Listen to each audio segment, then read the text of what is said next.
There's another Nazi that I think many of us have forgotten about. In fact, the day that Donald Trump was inaugurated, this Nazi showed up at Donald Trump's inauguration, stood in front of a podium, and tossed out that Heil Hitler salute because, he's a Nazi. Thank you.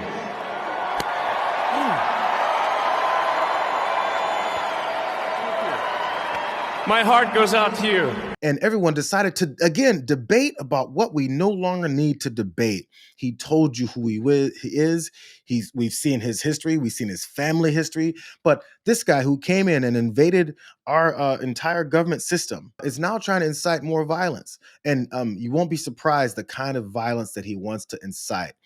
This is him speaking to this Unite the Kingdom rally in the UK. Violence is going to come to you.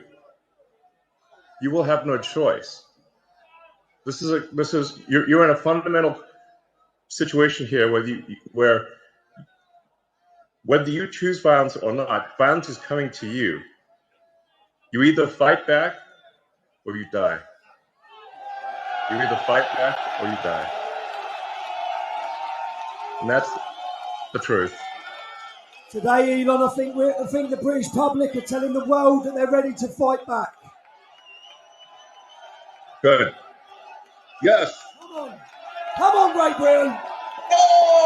Elon Musk now is speaking overseas from his cozy abode somewhere high up, somewhere where no one can touch him, telling folks in the streets, all of these racists, they need to fight back because violence is coming for them. Sounds very familiar to things that we were hearing when violence wasn't coming to the people who were talking about race wars last week. He's pitching these civil wars amongst multiple countries because, he's a Nazi who, for some reason, too many of us were like, well, it was kind of like a Nazi salute.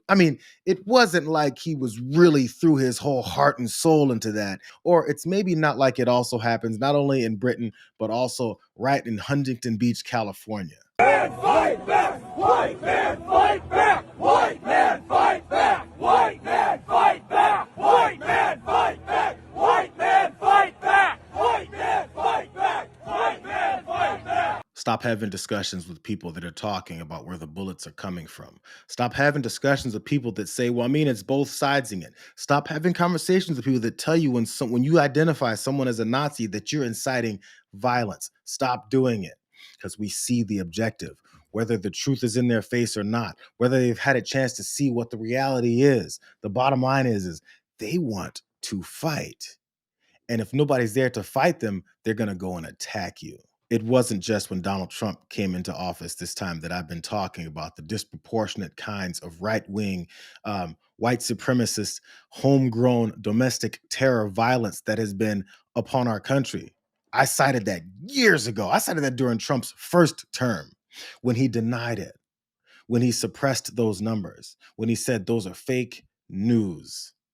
And the reason that you bring those things up, because if you want to keep downplaying people's astute judgments and observations to what we're seeing as to just being name calling, you allow this to foment and look what it's turned into. Publicly, these people always had this mindset. Don't get me wrong.